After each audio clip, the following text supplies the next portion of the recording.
Hopefully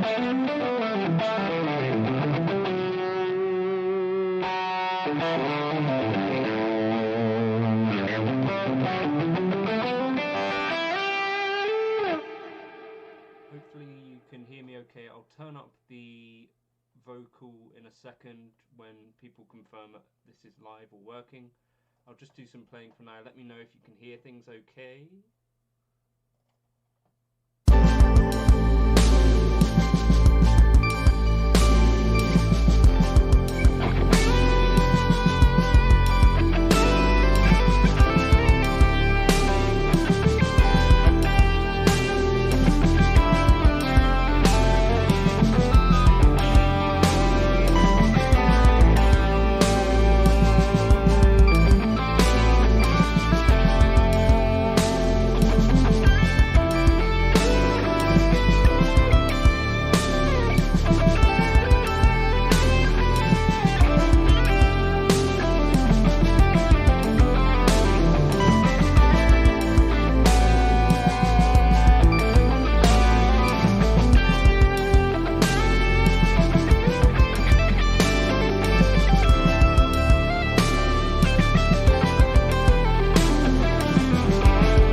Hello.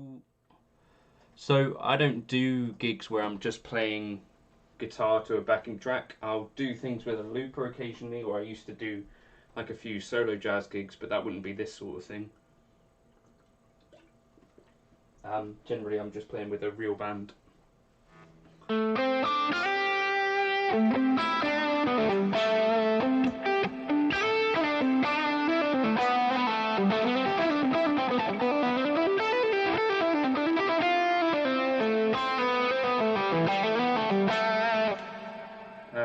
I write the drum tracks.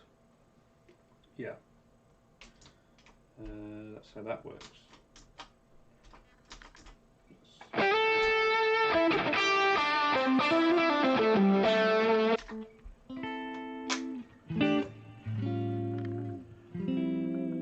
Feel free to keep asking questions. It makes it more fun for me if people are actually talking. Yeah, thanks for that question, Jack. Yeah. Hey, Nico. So, you know, I might do tunes like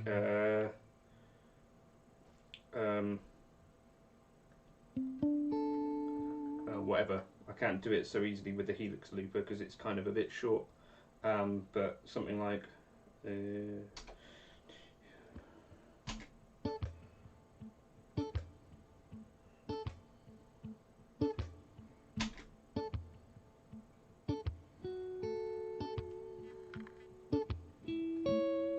cheers, Rory.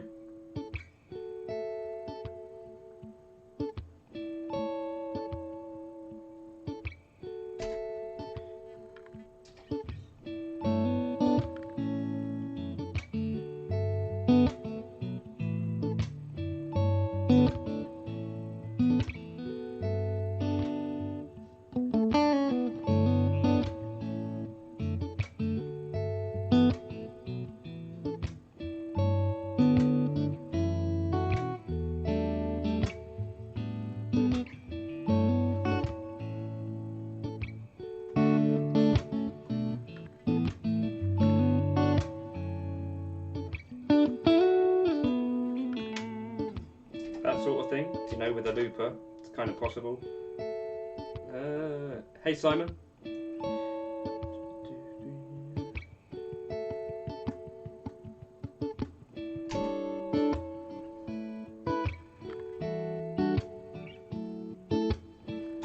Yeah, I'm using the Helix right now, Nico. Current setup of the live stream. I'm using the Helix right now, rock guitar vibes, and it's going into my Steinberg URRT4 and then out through OBS Studio.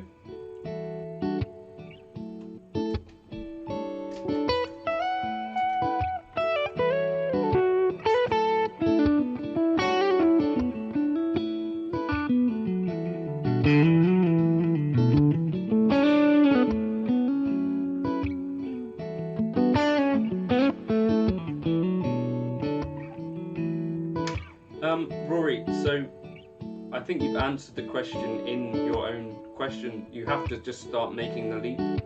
So start listening to artists that you want to play sort of in the style of, whether that's someone like Pat Metheny or Guthrie Govan or whoever. But there's no like one thing that you learn that's going to take you from where you are to where you want to be. It's just an ongoing process. And hopefully along the way you have some fun.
questions are welcome if you've got them. Yeah.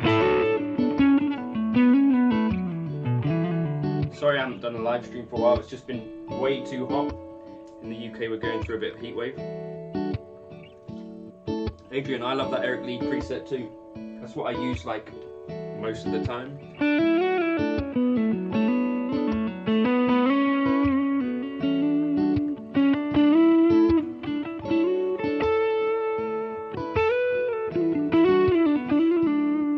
Hey Jim.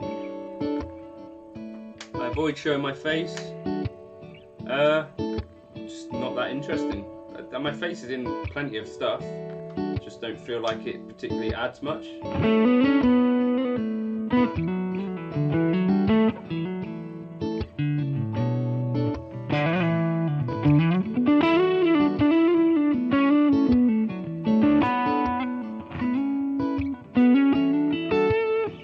Like if I add my face to this, hopefully this won't stop the camera working. I'll be further away. I've got glasses on, but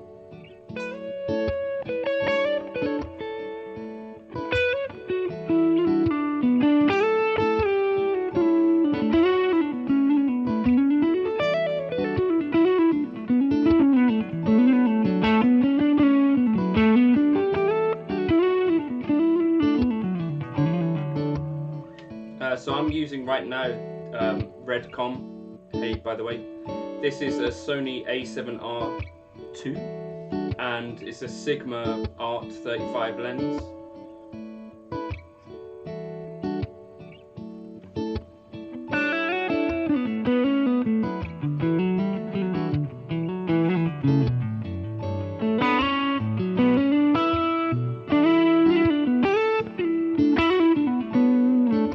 Yeah, Jim, I really love this.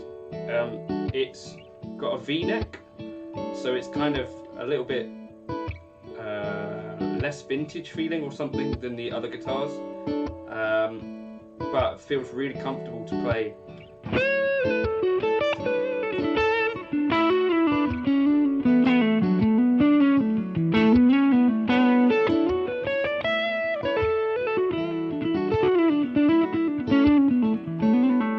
Yeah, I do have a guitar with stainless steel frets, and I used to have a Sir Classic T.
I think, yeah, I'll keep all of my Springfields. I look like Keanu Reeves. I wish I did. I don't.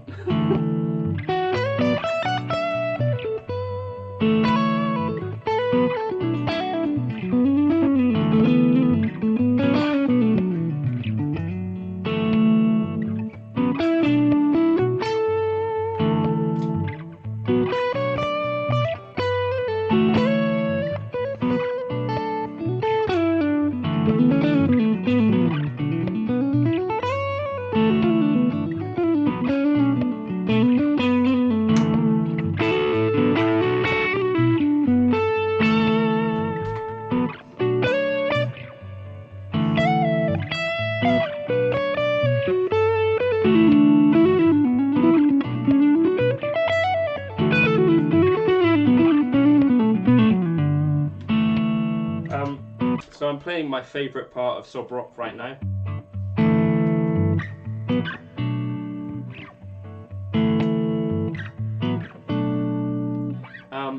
That was from the tune, what was it called even?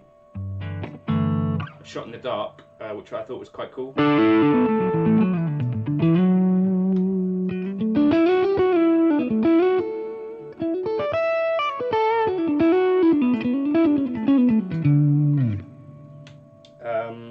So yeah, that was my favourite moment of the tune and of the album. I haven't listened to the whole album. I don't know if you're anything like me, but I find it a little bit difficult to find time to listen to just music, unless it's stuff that I have to learn. So you know, I've not. And there was the one other tune that I checked out. I can't remember what that one was. It was in C minor though. But yeah, apparently the Psy guitars are out of stock in the US. I think they're bringing out some new guitars imminently, I think. So I'd imagine there'll be a big shipment arriving at some point in August, maybe. That would be my guess. That's, I think, what they were saying.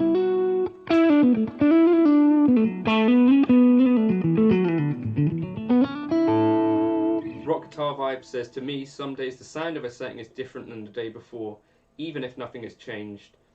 It seems to be something in my mind or my fingers, probably both.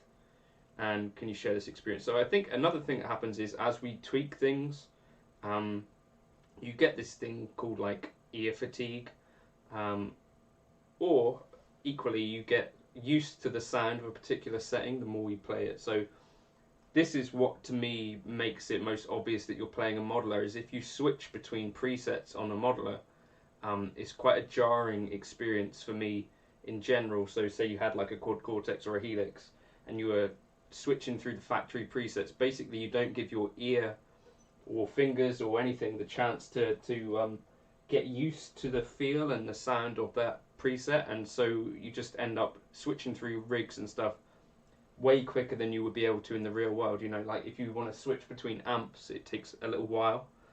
Does that make any sense? So I think that's part of what's going on. So over time, if you're tweaking a specific preset, you get kind of used to it, and then, you know, the day after, your ears have had a bit of a rest, and potentially things that you weren't hearing the day before will be there. And I think probably hearing and stuff changes over time anyway. You notice when there's like drastic changes, like, you know, if you've got blocked ears, that might be a bollocks answer, but that's what I think. Hey Timothy, they're good. 3 of the sausages are away with Lenny for a camping trip.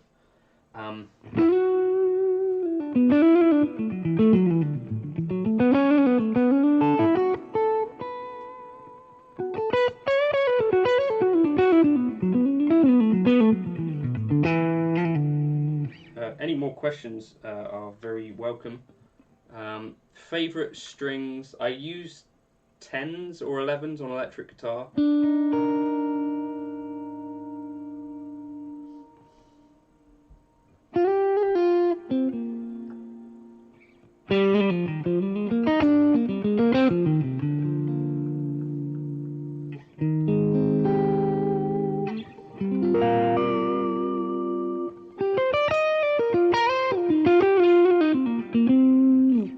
On like a jazz style guitar, I'll go a bit heavier than that, and often flat wounds. I don't have any preference for strings. I was endorsed by Thingy Pitbull strings for a bit, or whatever, I endorsed them, but didn't really make sense to continue with that. No, I don't have any strats in E flat.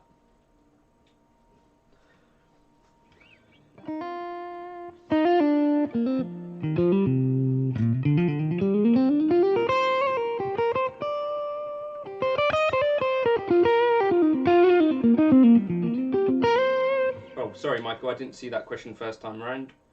Have I played a Sir Classic S? Or I didn't answer that question first time round. I have not. I've played a Classic T.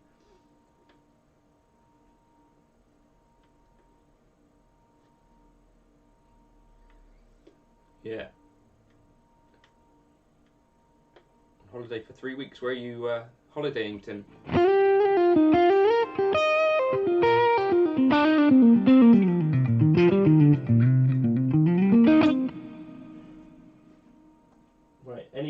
requests from anyone or any other questions, I reckon we could go for a little while longer if you want to. How are the guitars going, Tim?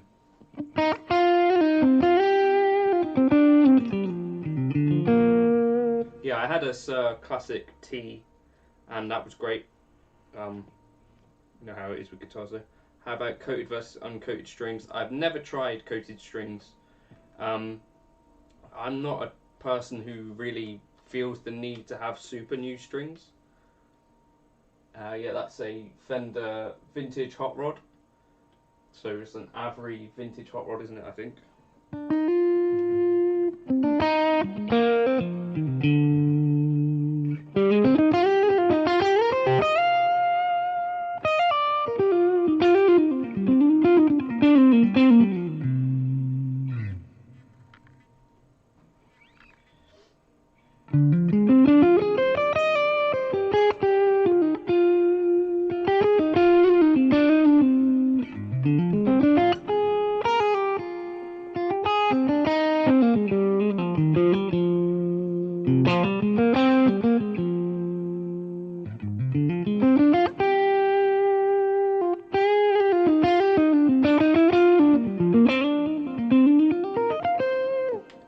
Oh, great question, Flashback. Thank you for asking. Can I play anything else besides guitar? Yeah, I can play piano. I don't know if you count bass as an instrument or not. Have I tried any Harley Benton stuff? I've tried the Dullahan. I think you can see one of those on the channel, and I think a 7 or 8 string maybe. Oh, big drive. Oh, nice. Ooh, that's a dog. Helping with the back stuff. So basically, I think I probably said what helped most before was I've basically started walking every single day, and certainly up until very recently I was making sure I did 10,000 steps every day as a minimum, and that's really helped. And I also don't really spend much time sat down in the studio unless I'm editing. Is it a studio? It's a bedroom, innit? Sorry. What else? That was the main stuff that helped for me. Is I kind of bought some chairs, kind of being a little bit more conscious of how I'm sitting, which that has maybe slipped a little bit more recently, as it's quite hot. Hey Keith. Nah, I won't be displacing it, but it is a great guitar, this one. How you doing, Keith?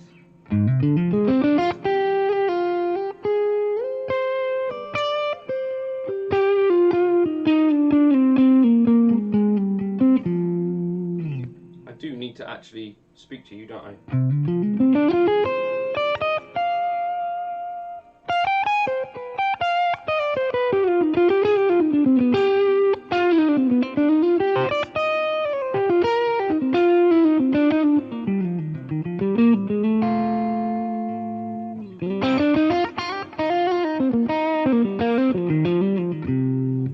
Roasted neck, if you want to see it.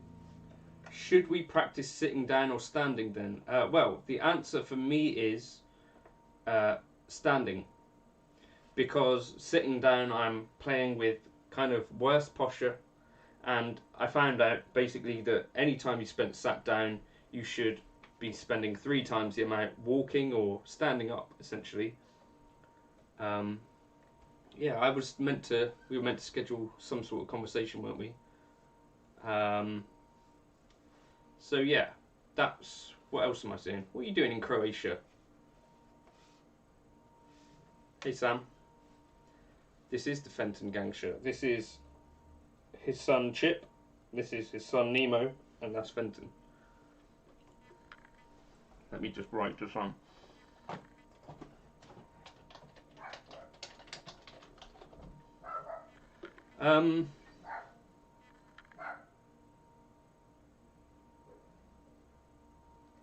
Yeah, that Christian metal scene was a thing when I was still young. So yeah, basically, Adrian, the answer would probably be different for everyone, but for me, there's not really any reason I needed to be spending as much time as I was sitting down. Kevin says I have lower spinal arthritis and walking is really the best thing for me. I recently bought a Strandberg guitar and those things are so light they have become my new favourite to play on. Yeah, Keith is a huge Strandberg fan and a big advocate.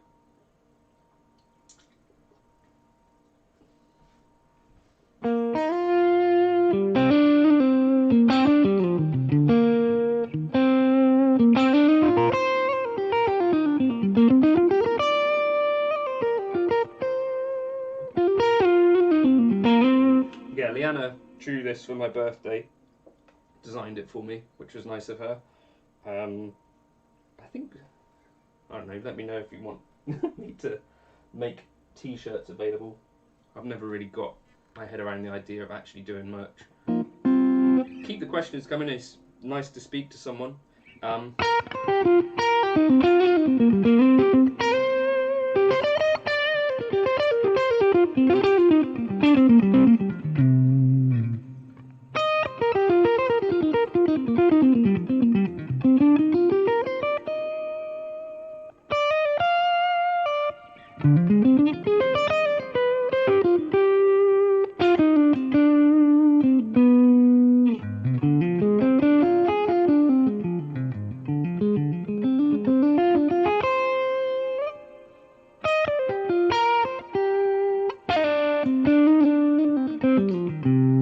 I got Venmo. What's Venmo? Martin script. That doesn't include it.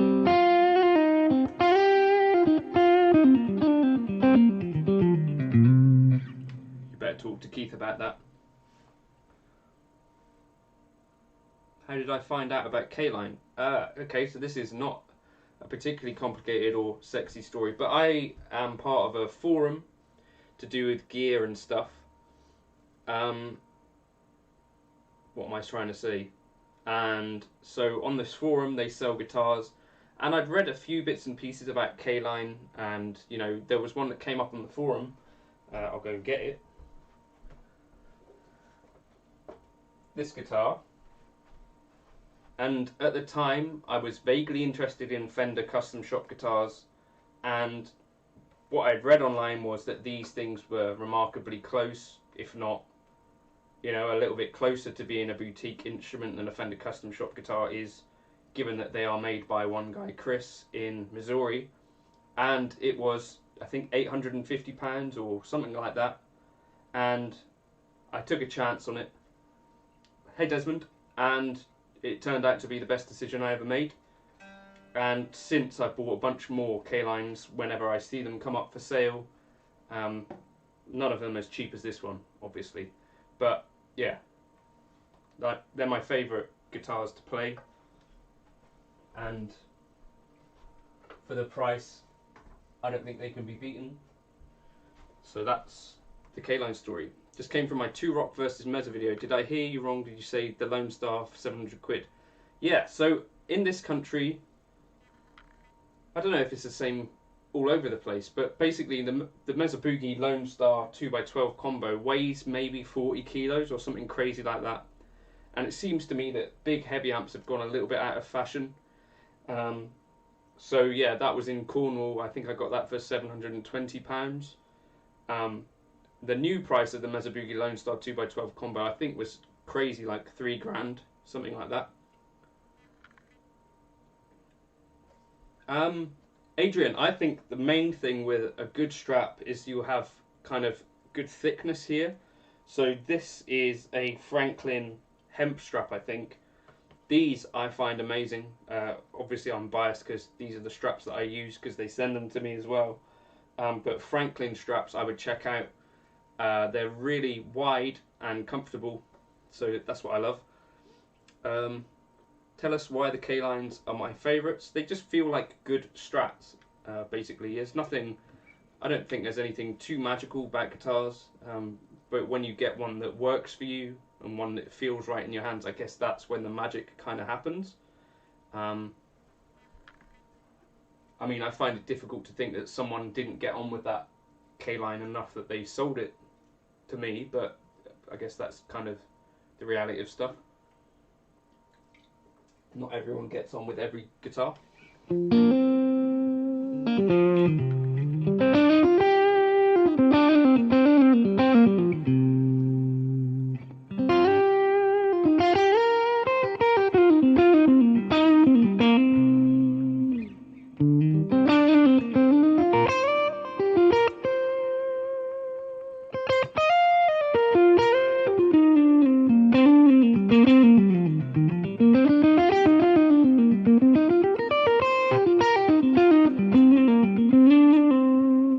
Where are you, Mark? You're Italy or somewhere like that, or Spain, or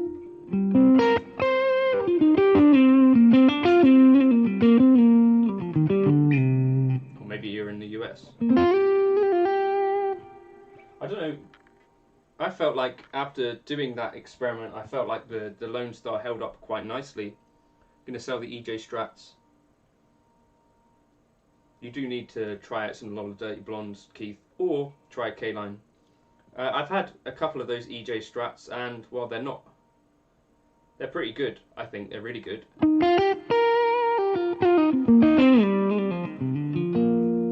Oh, you're in the US. I'd imagine you'll be able to find a Lone Star over there before people realise that they're completely discontinued. I'd imagine you might be able to get one way cheaper over here. Hey, Jim. So, Jim, your name was thrown around a little bit because you're one of the people that actually knows a lot of stuff about stuff in the Line 6 world, and I actually used one of your posts in the Line 6 forum to get a better idea of what the power cab settings are, because they're not in the manual, some of them. Yeah, the US G&Ls, I had a couple of them. Oh, Ben, you were at the shop yesterday. Cool. That's awesome. Did he mention me? Yeah, I love the stuff that he does. You know, I see him on Instagram posting some of the guitars that are going out. It's, I think, just really good work.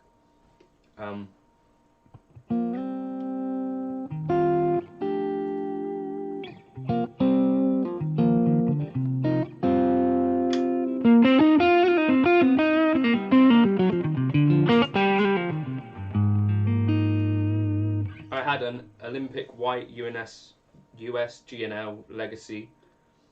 What else did I have? Did he mention me, Ben? It was a joke. Yeah, why not? If you like the neck and it works for you, do it. But yeah, get a lot of Dirty Blondes in it.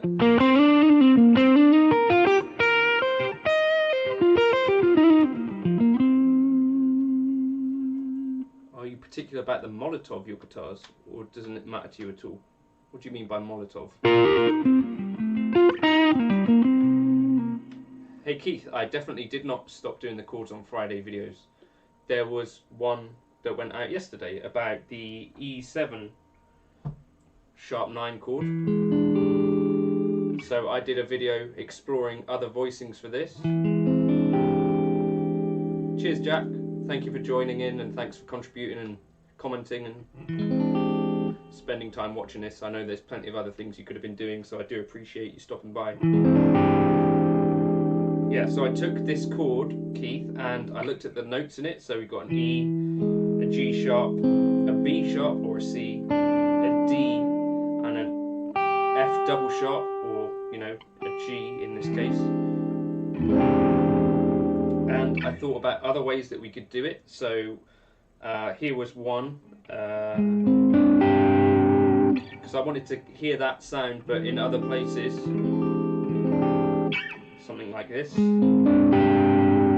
one, another one up here, and then the last one that I found, well, amongst others, was this really cool one.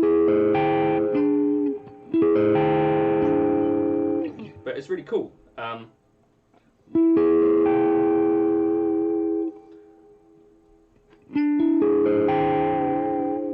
That's a really cool one. And what was the other one? There was one starting from G, which would sound something like or I'm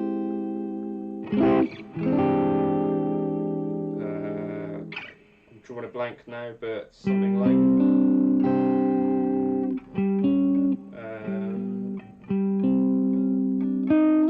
but I can't remember what that one was. At some stage, could you talk a little bit about how to make solos a bit more interesting over single chord vamp things? We could do that right now. So a single chord vamp, tell me what you mean, Clive.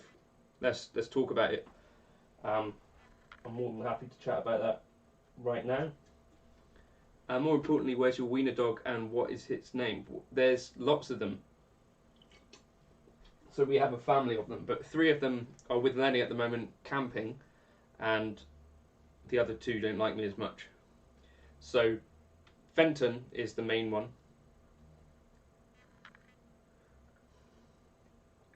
John, a lot of people have told me the UK doesn't cook good steak. So I think the thing is probably similar to the US. There's lots of not so good cooking, but there are also lots of good restaurants. I think they're just expensive. So I think if you went to a good restaurant, you could get a well-cooked steak. I don't particularly eat steak, but Jake Loosemore, friend of the channel, he's a chef, and I'm sure he'd be able to cook you a great steak. Jim says it's his first post-COVID gig tonight. A little worried about Delta, but we have to live. I concur. I've done quite a few gigs back now, and touch wood, things have been okay. Yeah, what sort of chord am I playing over, Clive? That sort of thing.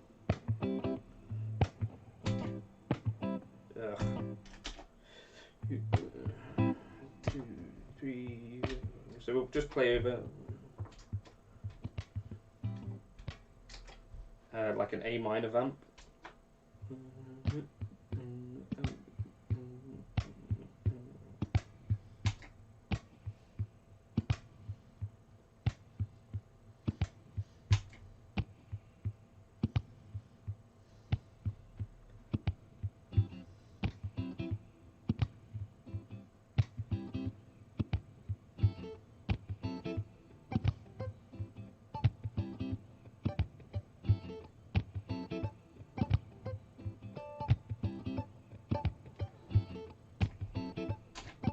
So that kind of thing, we could do Superstition in a minute.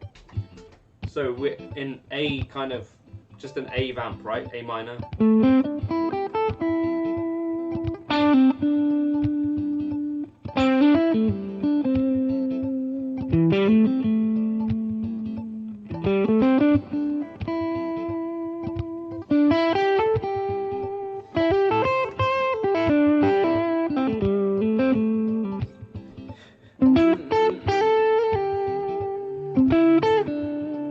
So pentatonic can get you loads of great stuff.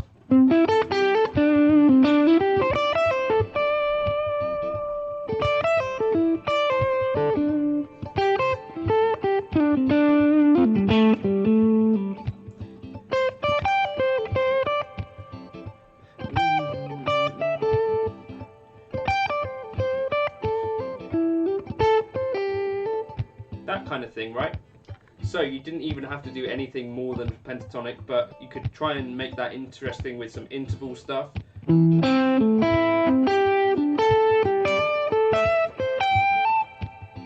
That kind of thing, right?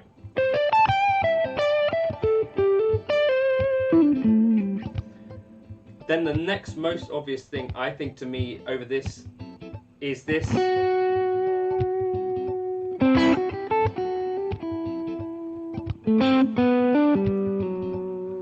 This F sharp over an A kind of minor vamp gives you that Dorian flavour. The way that I personally think about this, and I'm not telling you this is the way to think about this, is to think about it as a chord 2 of G major.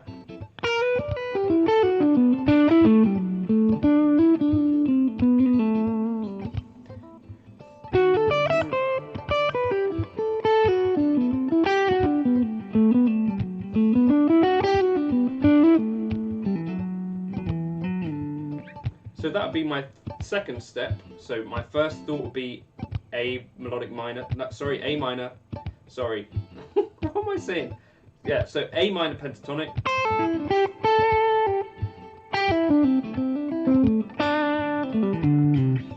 Right, hey Steve, hope you're doing well.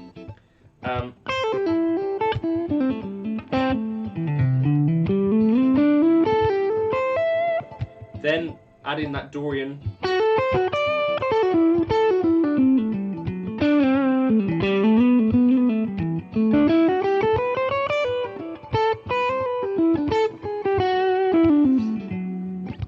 That would be my next go-to thing. And then beyond that, I'd also think about chucking in E melodic minor. Or A melodic minor, am I thinking?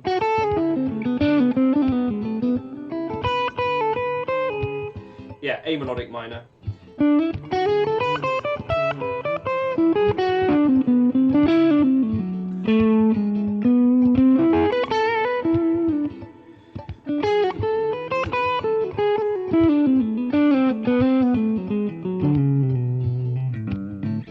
And I think what really works well is having a blend of all of these kind of ideas.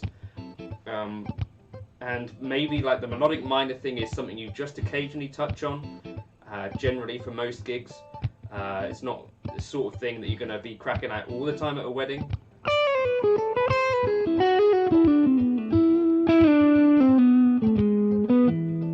Because to most people's ears that's quite exotic. The Dorian thing will get you plenty of funny looks as it is. You probably don't need to go fully into the melodic minor stuff, or you know, maybe you want to crack out something really odd. You might do like whole tone stuff.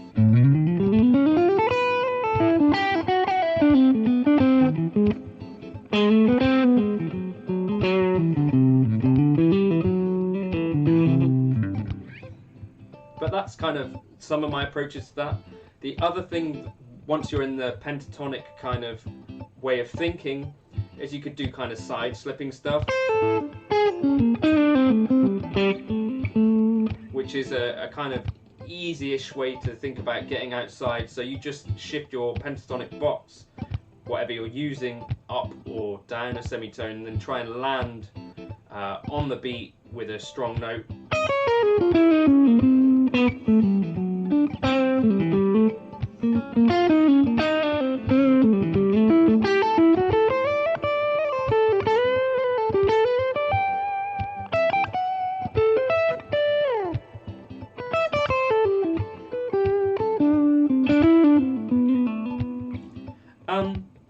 But in amongst all of this, I think it's probably important to try and think, I'm trying to make music or connect with people in some way, and so you might just think about trying to develop an idea, like a melody.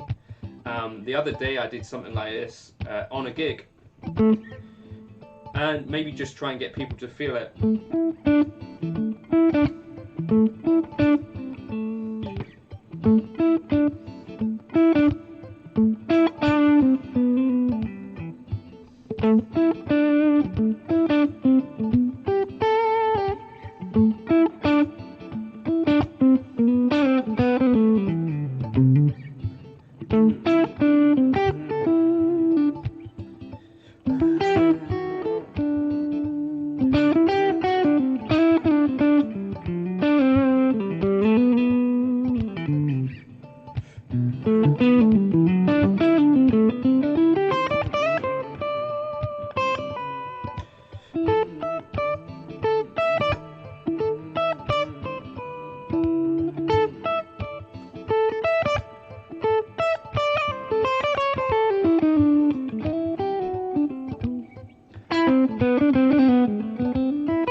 That kind of thing, right? Putting that all together. I don't know if it's a super high quality bridge or anything. It seems good quality to me, Gary. I haven't had any issues with it. Quite stable.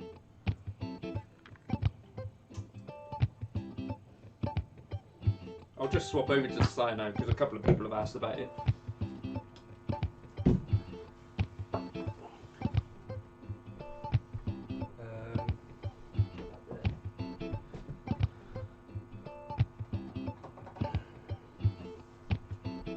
So hopefully that answers some questions, Clive, for you. I guess we could talk about it in another kind of lesson format, if that would be at all useful to you. But those are just kind of my thoughts on approaching a solo over a static vamp. I don't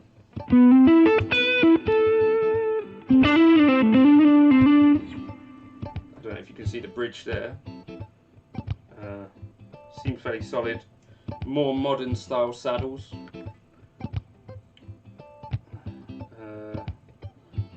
Seems fairly good quality to me.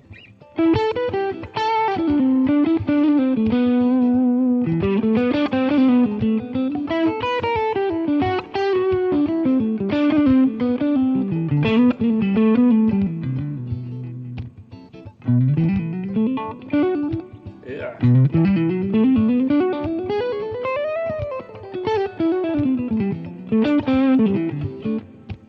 So, any other questions about anything?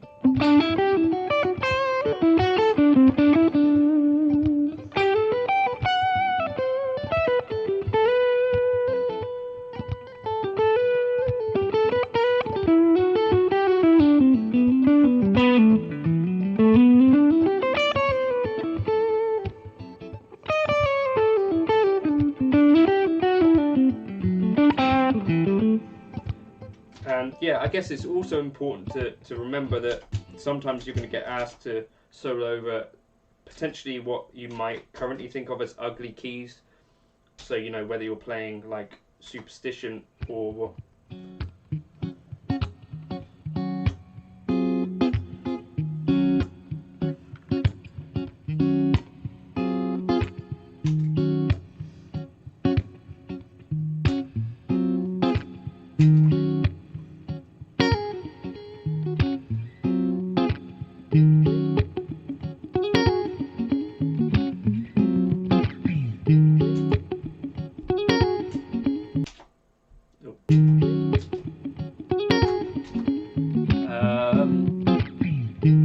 the long legato lick, it would have been all Dorian.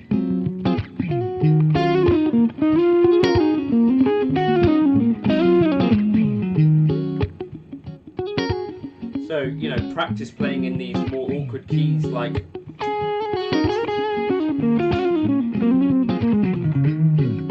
I have not seen Pete's new video yet, no.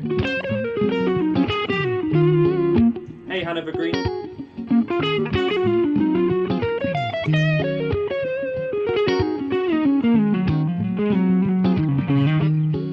Gary, let me know how you get on with that Sherwood Green one. I do like to hear people, even if it's like negative experiences that they've had. I think it helps other people to know what to expect when they've actually bought the guitar.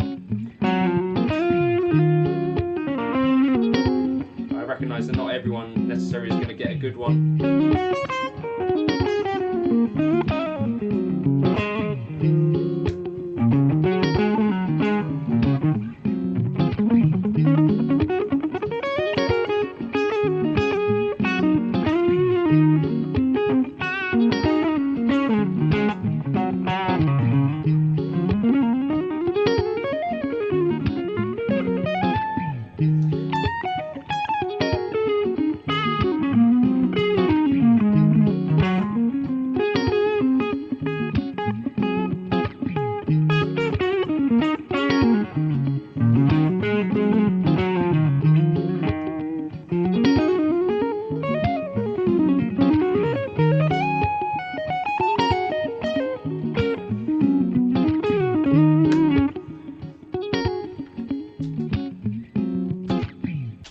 So yeah, I was told quite early on in my kind of musical life that if I wanted to kind of be a session guitarist, which I thought I did at one point, that I'd need to be comfortable playing in every key.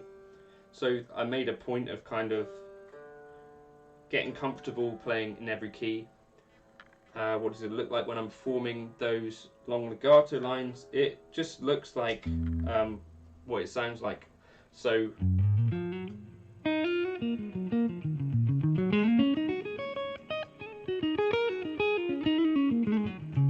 there's actually quite a few videos on the channel, hey Paul, about kind of my legato-y stuff. I think Tom Quayle is probably one of the best people to watch who's actually systematized things. I've not been as methodical as him, but the way I think about it is trying to think about playing evenly lines that aren't just that sort of stuff. Instead of going for triplet feel, try and make things even, kind of semi-quavers or 30-second notes, and that seems to me to get rid of quite a lot of the kind of cliche legato stuff. If I change presets, I can give you some idea of what I mean.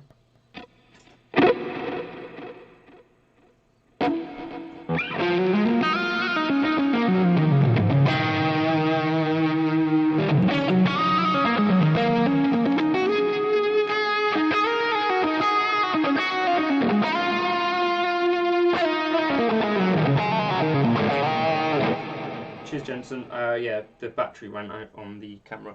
So probably go for another sort of 20 minutes if you've got anything else you want to talk about.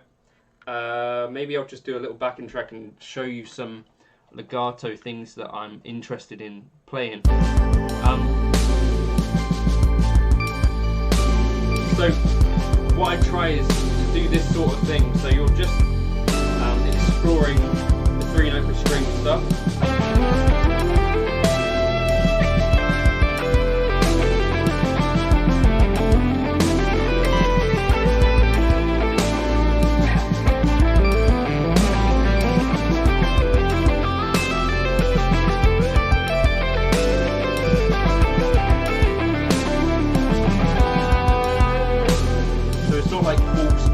Blasting through stuff, is trying to think about things that are slightly unusual and maybe different pathways through and different unusual fingerings.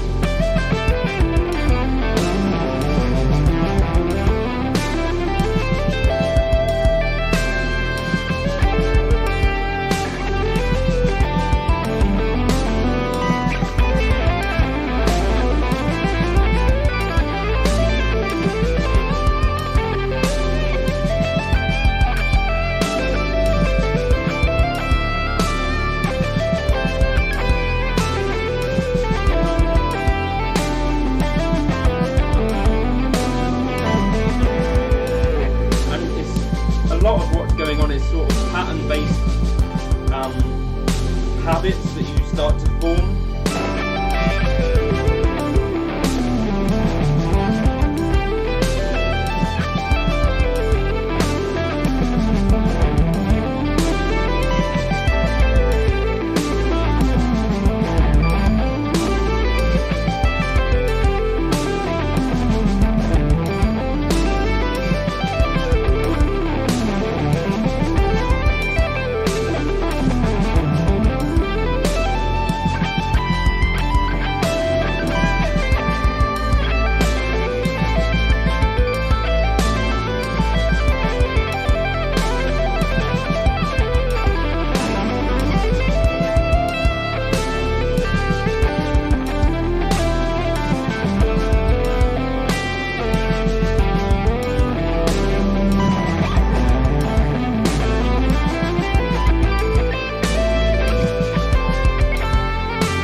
lines include a lot of these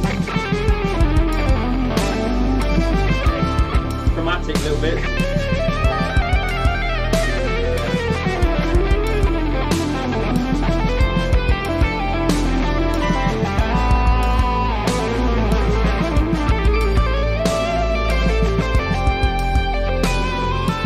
Whereas I tend to do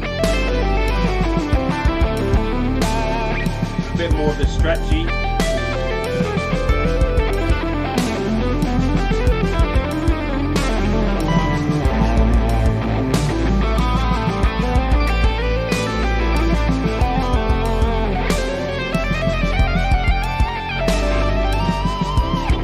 So those little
track goes. Yeah, does that answer some of that legato-y stuff?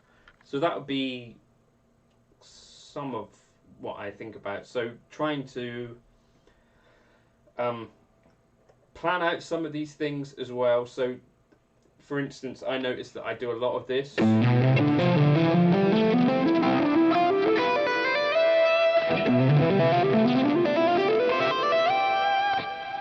Which is like 5 notes on one string and then 3 on the other, or 3 notes on one string and then 5 on the other. So I wanted to take that kind of concept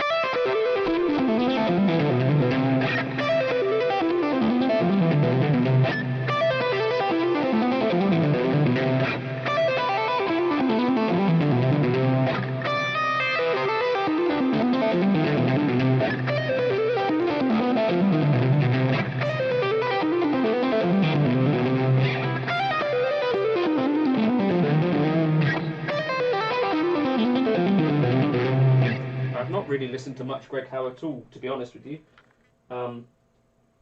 Great guitarist. There's bits and pieces that I've seen. I used to play over the tune Extraction. But yeah, he's one of those people that's got stuff going on.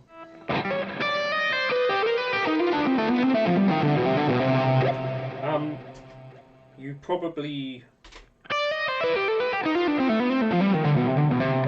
There are lots of Patreon tabs for this sort of thing already.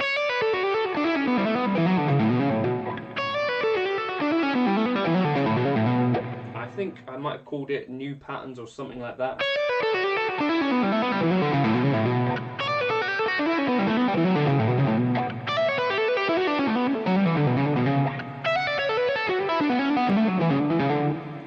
Does the UK still love Jason Statham like one of his own? It's a good question. Has he? I haven't seen him in anything recently. What's he been in recently?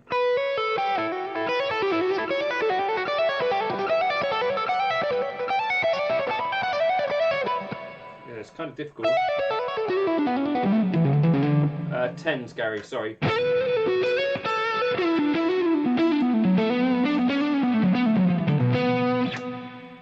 Yeah, 10 gauge strings.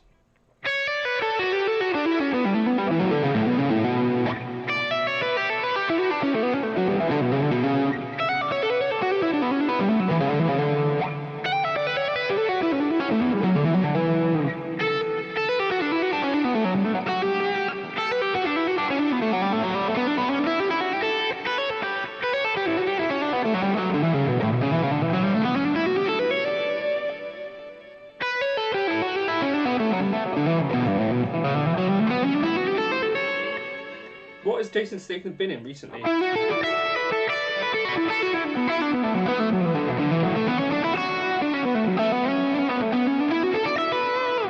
feel like peak Jason Statham was Lock, Stock, right? Which was a while ago.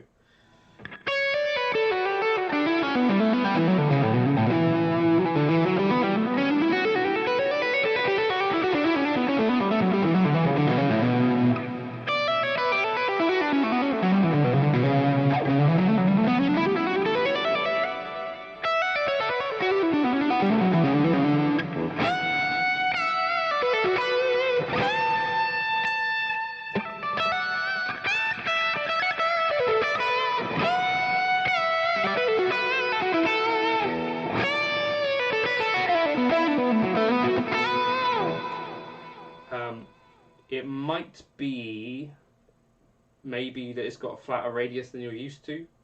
You could try 9s on it if you're finding... I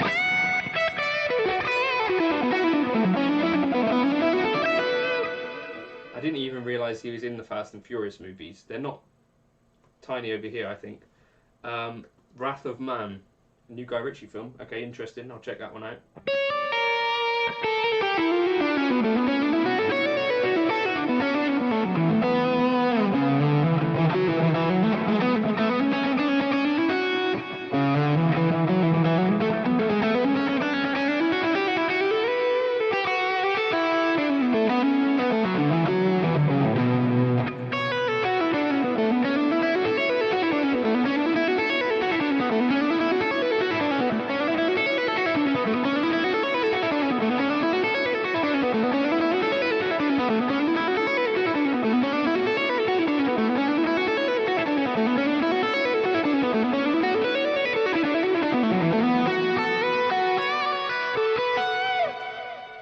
Yeah, I think Stringjoy do quite a lot of in-between gauges, depending on where you are. I've got a few sets of them.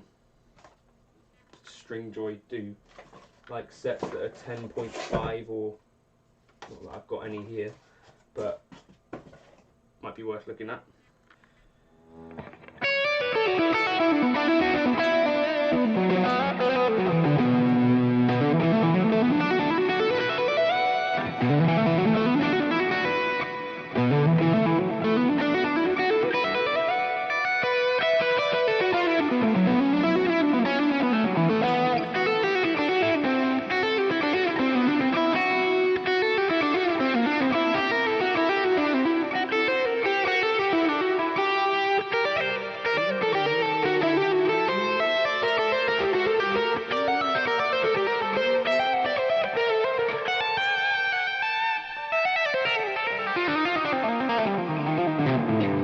That was with no picking.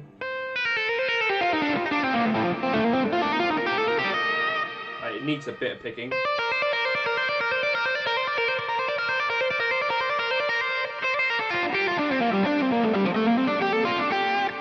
Normally, if it's switching strings is when I need the picking.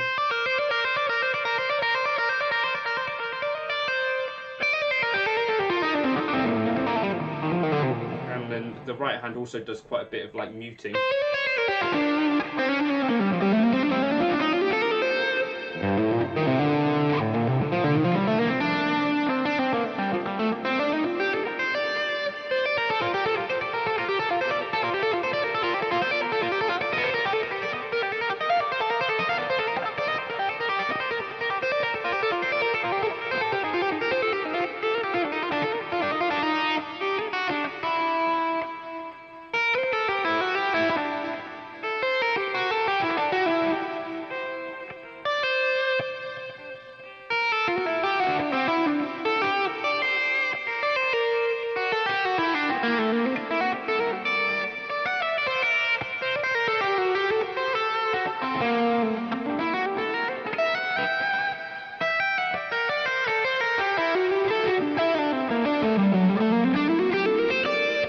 I don't think I needed to do anything to my S7 Gary. When I bought it, it played quite nicely straight out of the box, which doesn't particularly help you at all, and just, that's what my experience was.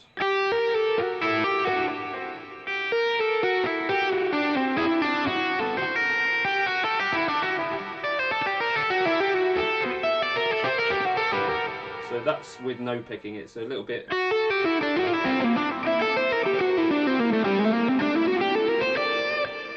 It's sort of possible, but it's not exactly my optimal playing.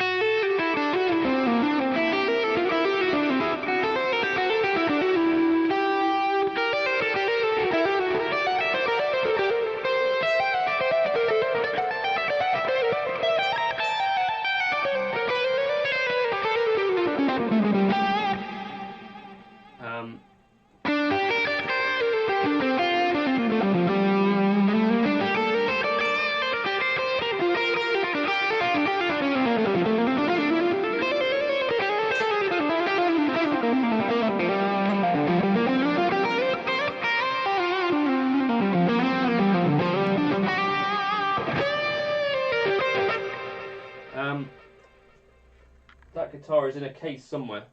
I did get it out the other day though. Yeah, I still really like that guitar, weirdly.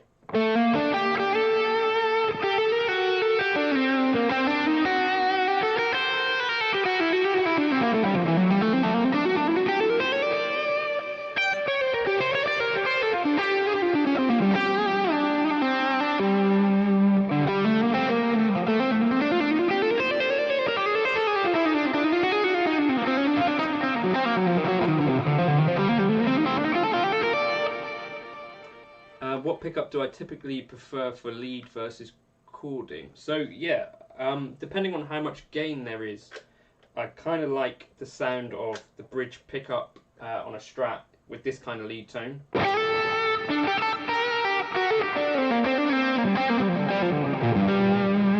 you also hear me, you know, if there's less gain, I definitely am more of a neck pickup or fourth position kind of person.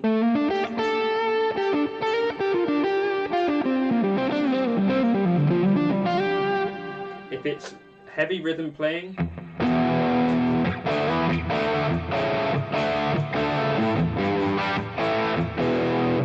I'm a bridge kind of person.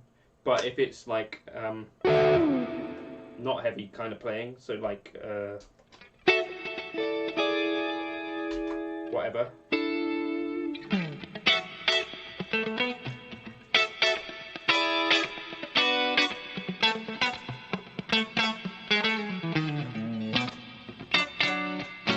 That kind of stuff, I'll be in either neck position or fourth position.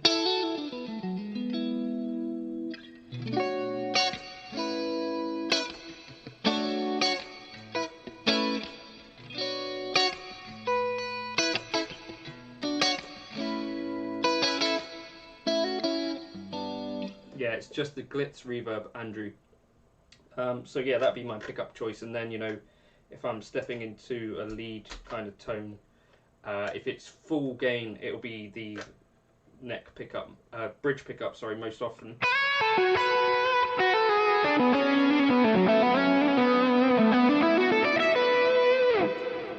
For jazz, it would always be the neck pickup, and for lighter gain solos, you know, whether it's bluesy or something like that, I'd be on the neck pickup as well.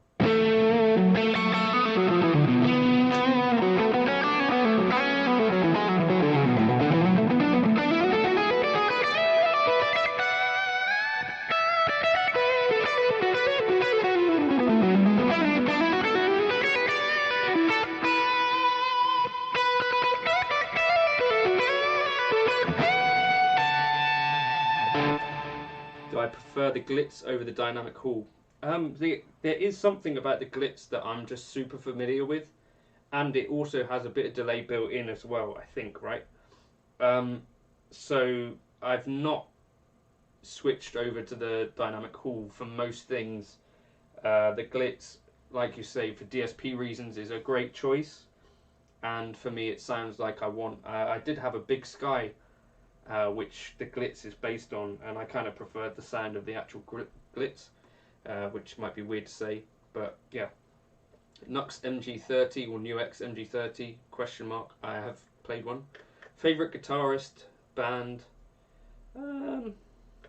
maybe like Eric Johnson for most sorts of things, like Venus Isle era Eric Johnson. Band stuff, maybe someone like in 1975 I put on to listen to, That sort of thing is cool. Lots of jazz stuff, obviously, is mainly what I listen to try and learn from. Do you ever listen to Jack? I know him from Charlie Allen's playing, who I imagine if you know about Jack, you probably know about Charlie Allen. But yeah, cool player. Great tone as well.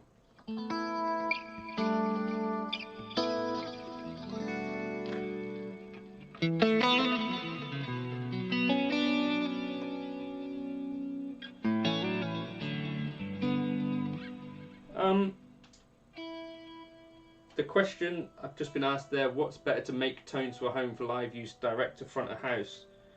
I sort of feel like the moment you plug into front of house, it's not really up to you how you sound anymore anyway.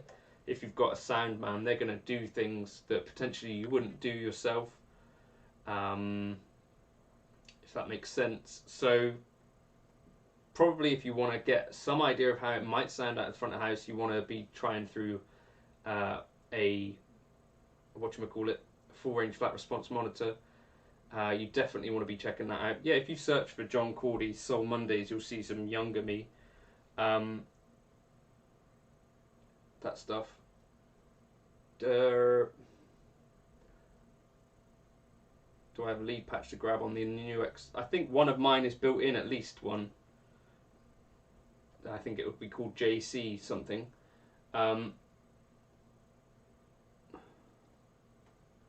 I changed the tone settings. Yeah, I change quite a lot. I boost the mids on the actual amp model, and I up the gain generally, and generally there'll be a high cut on the cabs as well. That's how I do my lead tones. So you generally can't get a clean tone out of my lead patches. You'd have to switch on to the clean snapshot, which would generally be snapshot 3 for me. Mike Marino's great, yeah, love his playing. Interesting guy as well. But yeah, and awesome jazzer.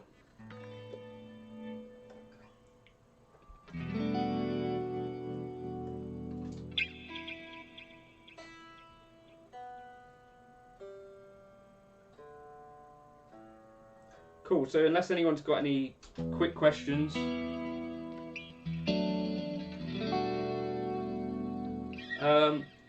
Tim asks if am I going to give the Zoom G11 or G6 a shot? I sort of doubt it. I'm not sure what part of the conversation Zoom are in. For me personally, I don't know too much about where they're at. Sort of, yeah, I don't know. And also in terms of modelers, I've got a lot in the house already. I'm not necessarily trying to get more than I've already got, if that makes sense. You know, I've already got Fractal, Kemper, Helix, Quad Cortex, and in my view, those are kind of like the top 4. And I don't mind dabbling with the New X and stuff like that, but it's not like those are ever going to see an actual gig with me, because it's just not likely to happen. So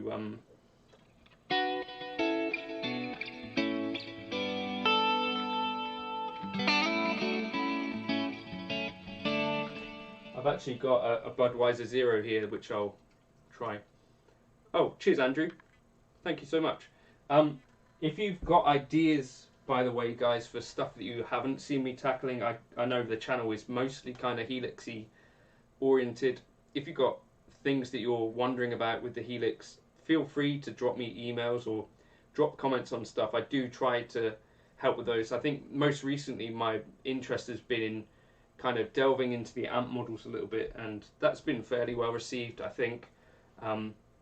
What's next for John Cordy? Yeah, me and Lenny are getting married in November. It's the plan. So marriage is next, I guess. Thank you everyone who watches and comments on the channel regularly. It does really help. Thanks for everyone who chats in this group as well. That definitely helps a huge amount as well. things are growing fairly steadily still. That'd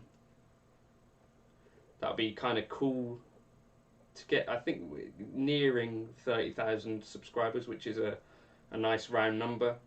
But yeah, things haven't really slowed down for me, and I'm still doing as many videos as ever before. So if you miss those, hopefully, what are you doing?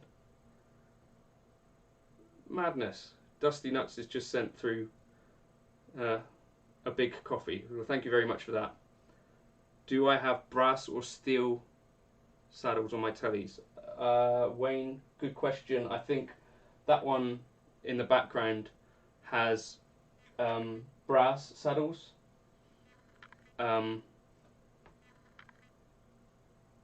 The one of the other tellies that I play has got 6 kind of steel saddles, or whatever they would be, nickel, I don't know, I think. Topic, use of dual cabs, great topic. I have been using them a bit more recently, and interesting, I think it's interesting to note that like the Quad Cortex by default has dual mics on everything. You know, they have the default kind of setting is an SM57 and a Roya 121. Recently I've been enjoying trying on the Helix, whichever cab I'm using, I'll try using an SM57 and the 421, which I guess is based on a Sennheiser, I think. Yeah, that's what's been doing some things for me recently. I think also with the matches video I tried doing the idea of like in the real amp you have mismatched speakers, so you have 2 different speakers. I tried that as well, and that was interesting. So there's quite a lot of ways that you could think about using that dual cab thing, and I think that's cool. So yeah, well, thank you so much for those people that have dropped in the top chat, Dusty Nuts and Andrew. Thank you so much. That really helps things, and maybe it tells YouTube that, you know, people still want to watch some of my stuff. That'd be cool. If anyone hasn't already subscribed, I do occasionally do these live streams. I used to do them every Sunday, but at the moment it's just kind of too hot, and trying to fit in gigs and stuff has been a bit tricky.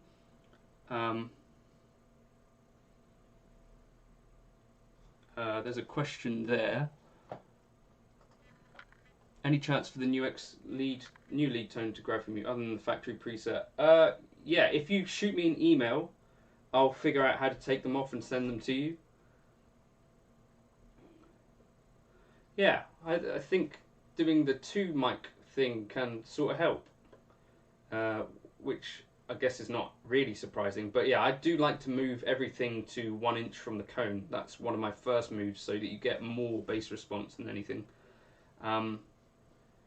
So I have an HX Stomp, but I'm considering upgrading. I don't have any strong feelings either way about Line 6 or Fractal Kemper. Which larger pedal board do I recommend? Preferably something easy. So I guess what makes most sense to you, Daniel, is if you're already enjoying the HX Stomp, then the Helix is just that, but more. I think for me, I really like the scribble strips and stuff like that. So for me, I think the Helix Floor, the full one, is a really good unit. The Helix LT is probably the cheapest way to get into the Helix. Also dope. But, you know, not necessarily quite as giggable because you don't have the scribble strips. Kemper is still good, and I think you can get them for fairly decent used prices. Try a collab with Chris Buck. I think he's doing bigger things. What else were we talking about? So Fractal. The thing with Fractal is that that's going to be quite a considerable cost. But maybe you could go with something like the FM3 and pair that with your HX Stomp. That might be interesting. Or, you know, you could consider the Axe 8, which is still pretty viable, and is pretty comparable with the FM3 in terms of what it can do. And then you'd be on to like the Axefex 3 is expensive, but you know, you probably then be confident that you had one of the best things that you could buy in that kind of world. For me personally, I don't necessarily feel like the Quad Cortex is quite as flexible as any of those other choices right now, but I mean, they're saying that it's going to be, so the signs are fairly cool that in the future it'll be decent, if you can get one anyway. But yeah, I think if you could find like a used Helix, even if you already like your HX Stomp, that might be a good way to go. Nathan is my middle name. Yeah, you're right. Well done. Not many people actually get that. So yeah, John Nathan. So I don't know, that was a bit of a ramble, wasn't it? But yeah, a Kemper is quite cheap at the moment, especially if you don't buy a new one. A used Kemper, they seem to be going relatively cheap. But again, you might have to factor in either you buy the Kemper stage or you have to buy a remote as well. So Jim was using the HFX with the Helix for more buttons, but has decided to simplify rig. So what are you using now, Jim? Thanks, Chromatic Bird. Thanks also Sublivion for the Helix stuff. Hopefully that's, you know, somewhere similar to a few people that might happen across the channel. I'm hoping that it's not just a waste of everyone's time. That hopefully each time you come to the video, either you can learn a little something about, or something I can share, you know, whether that might be a chord voicing that I'm working on, or whether that's like a little Helix thing that I've found, or whether it's delving into the manuals of a matchless DC30 or whatever. I'm trying not to waste people's time because I recognise that, you know, there's lots of other stuff you could be watching, you could be doing other stuff. And then also, you know, on the Patreon I provide those backing tracks that I enjoy playing with. That's kind of the thing.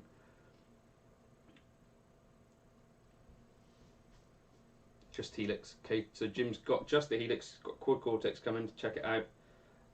Yeah, I'd be interested to know your thoughts on it. Yeah, I think it's motoring along. It'd be interesting to see how things go along. Clive says, please don't stop doing this. I'll try not to. The people that are supporting on Patreon really do make quite a big difference, and you know, it does make a difference that people watch. And you know, even if you're, I know my presets are kind of priced fairly cheap, but the people that do buy them and check them out, you know, even if you only buy them once and then you keep coming back, that's cool. You prefer the modelling in the old HD models? Really? It's interesting. It'd be interesting. Someone could do a comparison on that. I did have an HD 500X back in the day. I sold it when I got my Kemper, maybe? Not sure. I need to go and get some food shortly.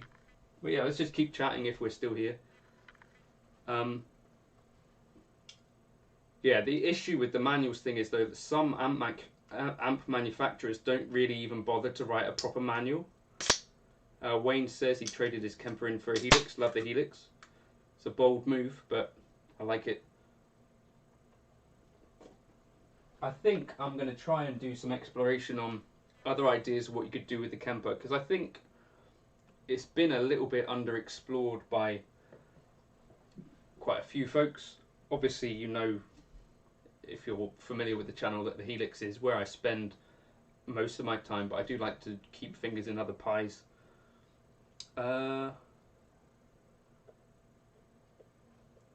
Chromatic Bird says, you've said that you have some relatively inexpensive monitors. So I have JBL LSR 305s, which are, you know, at the lower end of decent monitors, I guess. I haven't tried more expensive monitors, no. I'm not sure what the reason is, but I guess it's not a guitar. Nelson Blake says, if I upgrade from the Podgo, it will likely be to the Quad Cortex. For my uses, the only difference between the Podgo and Helix are the dual cabs. I guess you don't know until you've tried it, but the Helix floor is essentially like two Podgos. There's a couple reasons that would stop me using a quad cortex over any of my other modelers. You know, the absence of a looper, the absence of various things. You know, there's no reverse delay, the inability to mix stomp mode and scene mode. There's, you know, some kind of key things that are missing at the moment. And also at the moment, I don't know if anyone can really get one. It's a bit tricky to get them. I think they're struggling to make them. But yeah, there are plenty of people that really like the quad cortex, so that's good news for Neural. But even for me, like the Pod Go has a lot of the benefits of the Helix, and you have things like the looper. So the thing that I sort of miss on the Pod Go is the parallel paths aspect. So I do utilize parallel paths in the HX Stomp and the Helix. How would you say the Helix stands up to Neural DSP plugins, or just plugins in general? So I guess it's not so much for me to say because I'm not an expert in any of this stuff, but when I use my own Helix native tones and compare them to Neural DSP plugin tones, I vastly prefer most of the stuff that I've dialed in the Helix, and I find it that there's a larger variety of tones and sort of more tweakability in the Helix. The Neural DSP plugins are cool and plenty of people really love them,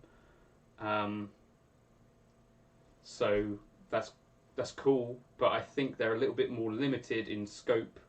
You know, like maybe the drive doesn't go as low as it might on the Helix or whatever, so things to me seem a little bit less versatile.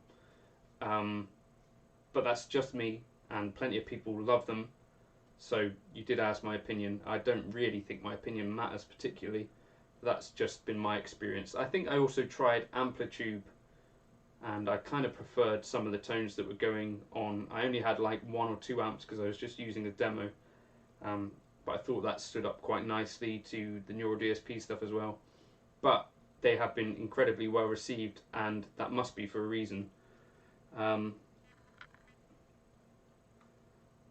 Yeah, the desktop editor, I found this early on because I was using the Wayback Machine to research a video, but there were clips or images early on of a desktop editor, and it's a bit of a curious omission, I would say. So Jim says the biggest QC issue is it can't do multiple parameter changes on one button press without scenes. Have I looked into Josh Meader's style of picking when he plays 2 notes and the hammer's on the 3rd? Yeah, I did hear about that. Yeah, Nelson Blake also says, I think we're in a good place when it comes to modelling. Everything is good, it's really about your taste or how you're going to use it. Yeah, I think I agree with that. I think also none of the companies are out there chucking out any old stuff. I think they are actually trying to make things really good. You know, like obviously Cliff has had nearly 20 years of being quite whatever about trying to model stuff as accurately as possible. The Line 6 guys, same sort of thing. And Neural are sort of new to the party, but have made quite big waves. I think part of that is down to marketing, and you know, aligning themselves with artists like Tosin and Pliny and stuff has been a really smart move. So yeah, David said about the Josh Meader style. So I thought it was interesting. I saw this, is it Streetwise? Streetwise Guitar, an Irish guy, I think, did an interview with him, and it was from that I kind of heard about his playing. Not his playing, but his picking style, because he asked him about it. So yeah, like you say, it's a pick. Why is that gone off? Got no sound.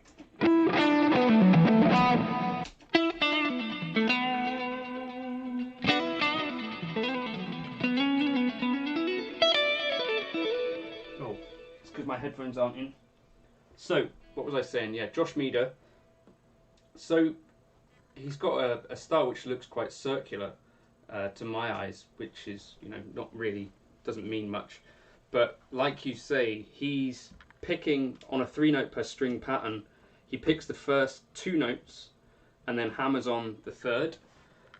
So it's sort of like a hybrid technique in a way. He says that he can't use his right hand fingers, so he can't do legit hybrid picking like Thomas Griggs or Tom Quayle or someone, but I don't think it really hampers him. So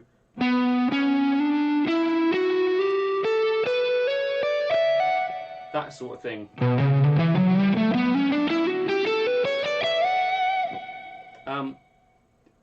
To me, I don't know if it's something that I am going to spend time on, just because I feel like I'm already quite entrenched in whatever my style is. I think he says like he made the switch relatively young, so I don't know, maybe it would work for some people, but that's the idea. You're on a 3-note per string kind of thing.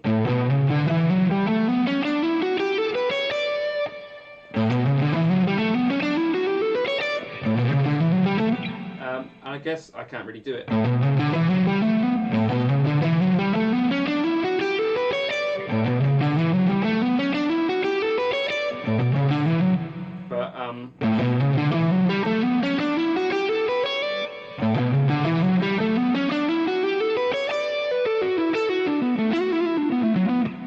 But that's part of what's going on with Josh Meader's playing, which is interesting to know, but I can't do it. The other side of this coin would be someone like Joseph, the guy from, I don't know how to say his actual second name, is it Andijar or something like that, or Joshua de la Victoria or Tosin Abasi, where they're doing selective picking, where like the first note that you play might be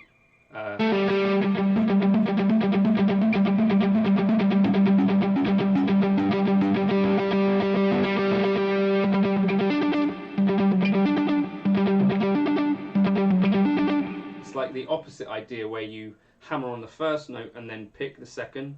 So that to me feels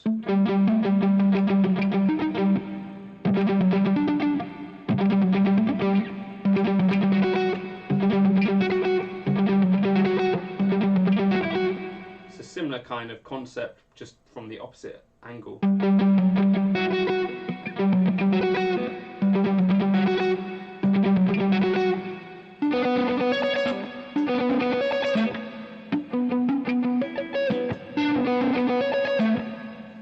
Yeah, I don't know, it's maybe something that might be worth looking into if you're still relatively young and developing technique.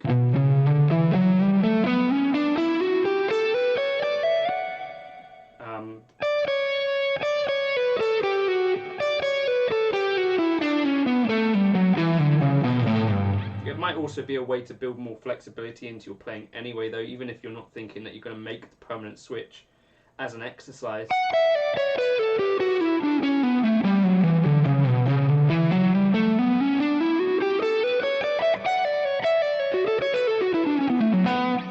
But I don't know if I'd find that.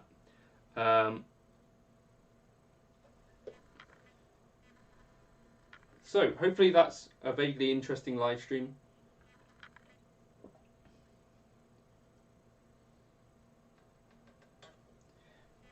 The dual camera thing, thanks for the suggestion, Mark, but it just makes everything twice as much work for me. So that's not really viable, and also, you know, it'd be doubling my hard drive space and all these things which are quite difficult to manage as it is already for me in the way that I do things, because I'm, you know, doing 2 videos a day. I don't know how long I should continue doing it in this way. I don't know, maybe you could feedback on this as viewers of the channel. Probably I overdo, you know, there's probably no good reason to do 2 videos a day, it's just the habit that I'm in at the moment. I don't know whether I should move to something less, you know, maybe it's a few less videos in a week or whatever. It'd be interesting to hear your feedback on that.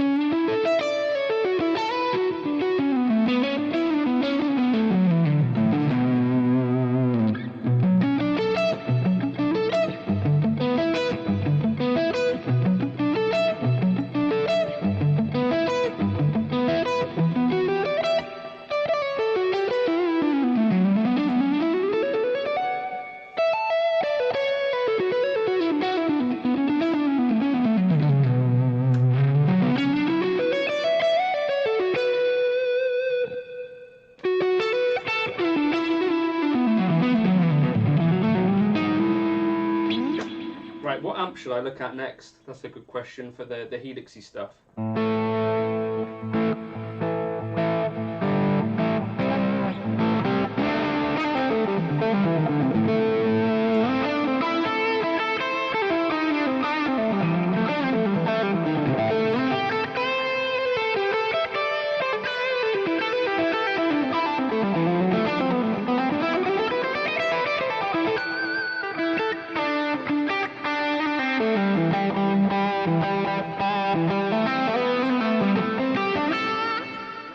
Maybe the Lone Star actually, since I've had it going for the last couple of days.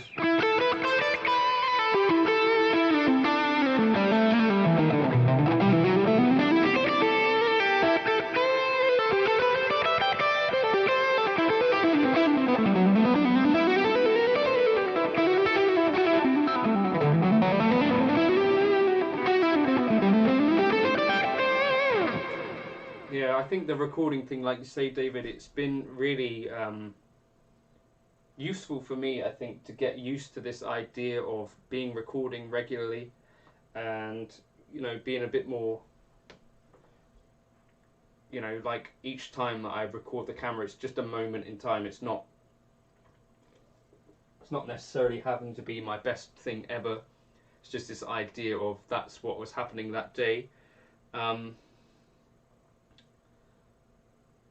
Yeah, does that make sense? So for me, it's about trying to do something creative each and every day, and build habits that way.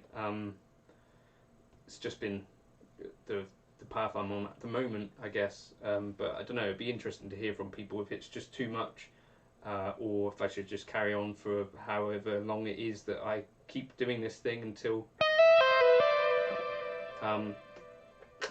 you know, whatever the new kind of way to do things might be interesting. Hey Wayne, yeah, I am on the Helix right now. This is the Helix Eric combined preset. I'm on the lead channel, but I've got the top secret OD turned off. If you're on HX Stomp, it will be Eric Lead is the name of this particular preset.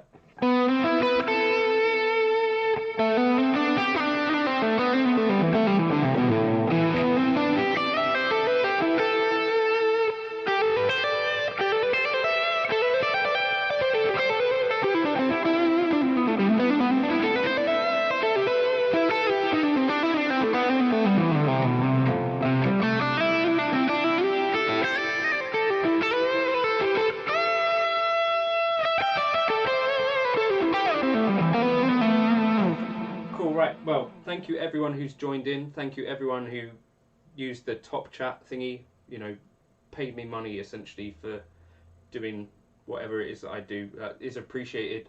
Let me just move this. Yeah, I'm using the Helix right now, and you get those presets if you want in the description. Hopefully you get the idea of what you could expect on the channel. If you're just stopping by, you haven't subscribed, I would appreciate people, if they haven't subscribed, it'd be cool if you would. But equally, I know you've got other stuff to do if you don't want to do that, so don't feel too pressured. Well,